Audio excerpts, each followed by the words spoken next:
विश्वासाची 26 वर्ष, लाखो सुखी दाम्पत्य. डाउनलोड करा मराठी मॅट्रिमनी. ठाकरेंच्या सेनेच्या नेत्यांकडून मुख्यमंत्री फडणवीसांची भेट. 3 आमदारांसह किशोरी पेडणेकर भेटीला. कालच शिंदेंच्या दालनामध्ये शरद पवार आणि शिंदेंमध्ये चर्चा. 2 दिवसात 2 भेटींची राजकीय वर्तुळामध्ये चर्चा. मुख्यमंत्री फडणवीस, शिंदे आणि रवींद्र चव्हाणांमध्ये 15 मिनिट चर्चा. विधानसभा अध्यक्ष राहुल नार्वेकर यांच्यासोबतही खलबतं. बैठकीचं कारण मात्र गुलदस्त्यात. उपमुख्यमंत्री शिंदे आणि रवींद्र चव्हाणांचा एकाच गाडीमधून प्रवास. 30 मिनिटं राजकीय चर्चा. दोन्ही नेत्यांच्या एकत्र प्रवासाने राजकीय घडामोडी घडणार असल्याचीही चर्चा. शरद पवारांचे 5 ते 6 खासदार अस्वस्थ. काँग्रेसचे नेते पृथ्वीराज चव्हाण यांचा मोठा दावा. तर सगळे खासदार पवारांसोबत. स्वतःच्या पक्षाकडे लक्ष द्या, बजरंग सोनवणे यांचे खडे बोल. पवारांच्या राष्ट्रवादीच्या विश्वासार्हतेवर संजय राऊतांचा सवाल. पवार गद्दारांना प्रतिष्ठा देत आहेत, त्यांच्यामुळे पक्षाची विश्वासार्हता कमी होते. पवार शिंदे भेटीवर राऊतांचा हल्लाबोल. महाविकास आघाडीमध्ये बिघाडीचे संकेत.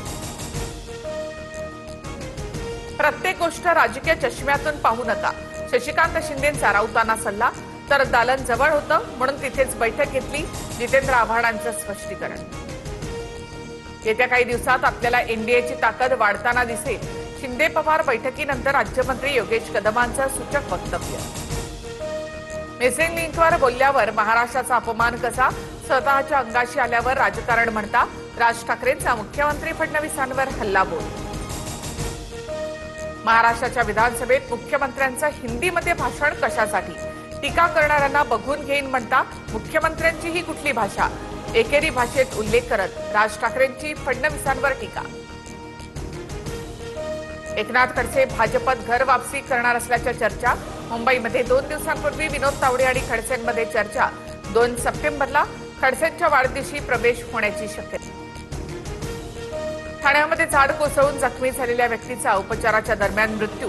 पांडुरंग भुवड असं मृत्यू झालेल्या व्यक्तीचं नाव. आरटीओ कार्यालयाच्या बाहेर पडलं होतं झाड.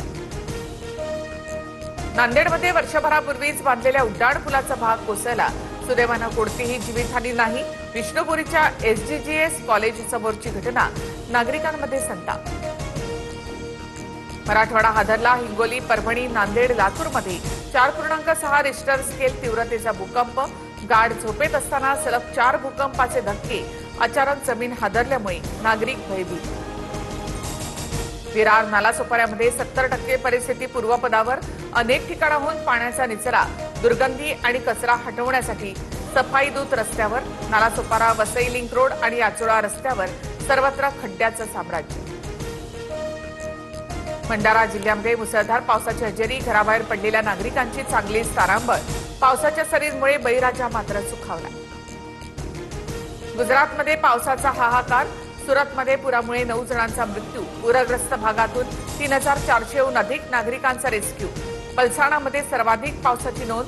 जनजीवन विस्कळीत. राज्यात समान नागरी कायद्याच्या हालचालींना वेग. मुख्यमंत्री फडणवीसांकडून 7 सदस्यीय उच्चस्तरीय समितीची घोषणा. हिवाळी अधिवेशनामध्ये कायदा आणण्याची तयारी. राम मंदिर दान चोरी प्रकरणी एसआयटी तपास अंतिम टप्प्यात. अयोध्या भेटीनंतर एसआयटी उत्तर प्रदेश सरकारला अंतिम अहवाल सादर करणार. 13 जुलैला सुप्रीम कोर्टामध्ये सुनावणी होण्याची शक्यता. आळंदी आणि देहूमधून निघालेला भक्ती सोहळा पुण्यामध्ये दाखल. ज्ञानोबा तुकोबांच्या जयघोषाने पुणे नगरी दुमदुमली. दोन्ही पालख्यांचा पुण्यामध्ये 2 दिवस मुक्काम असेल. विश्वासाची 26 वर्ष, लाखो सुखी दाम्पत्य. डाउनलोड करा मराठी मॅट्रिमनी.